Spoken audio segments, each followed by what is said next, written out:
जय श्री राम, जय श्री बालाजी महाराज। आज हम बात करेंगे कि बजरंग बाण का पाठ कब करना चाहिए और कब नहीं करना चाहिए और कैसे करना चाहिए। वैसे तो छोटी मोटी दिक्कत में बजरंग बाण का पाठ नहीं करना चाहिए, क्योंकि कहा जाता है और सुना भी जाता है कि बजरंग बाण में हनुमान जी को दुहाई दी गई है, भगवान श्री राम की कसम दी गई है, इसलिए बजरंग बाण का पाठ नहीं करना चाहिए। लेकिन एक बात बताओ, हम किसी भी आदमी को या किसी भी व्यक्ति को या भगवान को कसम कब देते हैं? जब हमारा कोई कार्य ना हो रहा हो, हम बहुत परेशान हो, इतने परेशान हो कि हमारा कहीं से भी कोई रास्ता नहीं खुल रहा हो, बहुत दरबार घूम लिए, बहुत परेशानियां उठा ली, हमें कोई भी रास्ता नज़र नहीं आ रहा है, तो क्या करना चाहिए? सबसे पहले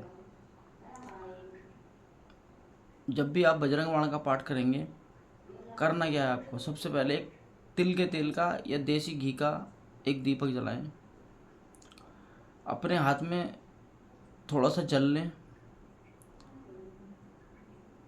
धूप घास लें, थोड़ी रोली लें, थोड़ा चंदन लें या हल्दी ले लें, एक 10 का नोट ले लें हाथ में।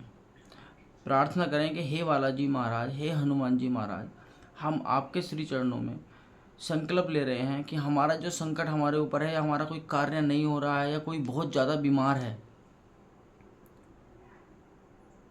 कि प्रभु हम उसके लिए बजरंग बाण का पाठ कर रहे हैं। जो भी हमसे गलती हो हमें क्षमा करना।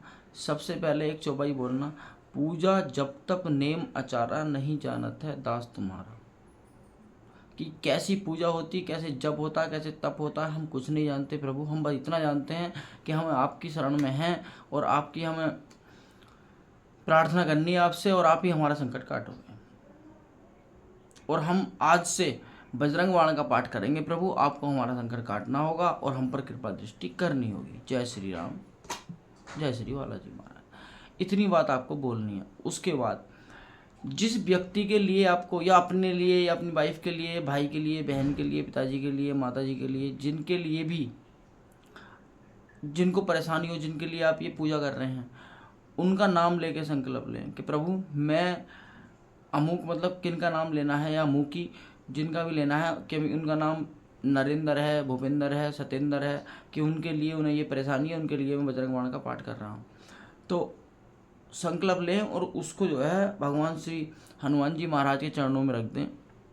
रखने के बाद आपको 11 बार बजरंग बाण सुबह करें, 11 बार बजरंग बाण शाम को करें। एक लोटा जल भर के रखें, एक गिलास में जल कर लें, एक बार बजरंग बाण करें, एक बार फूंक मारें उसमें। इसी तरीके से 11 बार बजरंग बाण पढ़ें, 11 बार उस जल में फूंक मारें। मारने के बाद वो जल अभिमंत्रित हो जाएगा। अभिमंत्रित होने के बाद आपको क्या करना है, उस जल को, जो व्यक्ति बीमार है, जिसके ऊपर संकट है, भूत प्रेत बाधा, जो भी परेशानी है, उसको, उस व्यक्ति को आधा जल पिलाओ और आधा जल अपने घर में छिड़को। डेली, सुबह को भी, शाम को भी, ये कार्य आपको करना होगा। तो इससे क्या होगा, अब ये भी समझो पहले बजरंग बाण है क्या। बजरंग बाण एक महासावर मंत्र है, और बजरंग बाण तुलसीदास जी ने इसकी रचना की थी, जब उनके ऊपर किसी मुल्ला ने या मौलवी ने उनके ऊपर मारण क्रिया की थी, क्योंकि राम राम राम राम राम जपते रहते थे। उस समय पर कोई चलने वाले तो इस कलयुग में हर जगह जगह मिलेंगे आपको। जब उन्होंने इसकी रचना की थी, इसको लिखा था, और इसको पढ़ के उनके ऊपर की जो मारण क्रिया थी, वो भगवान श्री राम के द्वारा हनुमान जी महाराज ने काट दी थी। उस समय से बजरंग बाण प्रचलित है, और आज तक बजरंग बाण महासावर मंत्र है, ये कभी भी विफल नहीं जाता है। जिसमें आदमी मरने वाला हो कि अब मर जाएगा, नहीं बचेगा, उसमें भी बजरंग बाण से आदमी को बचाया जा सकता है, नियम के पालन करके। ऐसा नहीं है सुबह को बजरंग बाण कर रहे हैं, शाम को शराब पी रहे हैं, मुर्गा खा रहे हैं, अंडे खा रहे हैं, ये सब उल्टा सीधा काम, लहसुन प्याज सब बंद कर दो। केवल फोकस दो उस व्यक्ति पर जो आपके घर में बीमार है, दूसरा बजरंग बाण पर, तीसरा हनुमान जी महाराज पर, 3 जगह फोकस देना, चौथा कहीं देना ही नहीं है। गारंटी के साथ 1 महीने मात्र में 40 दिन में वो व्यक्ति ठीक हो जाएगा, जो मरने वाला हो, मरासन पर पड़ा हो। तो मैं आपसे यही कहना चाहूँगा, जब ज़्यादा कंडीशन ख़राब है तो आप बजरंग बाण का पाठ इस तरह से कर सकते हैं, और कोई भी आपको किसी भी प्रकार का, ना ही आपको दोष लगेगा, ना ही आपको कष्ट होगा, ना ही उसका कोई भी किसी का प्रकोप आपके ऊपर आएगा।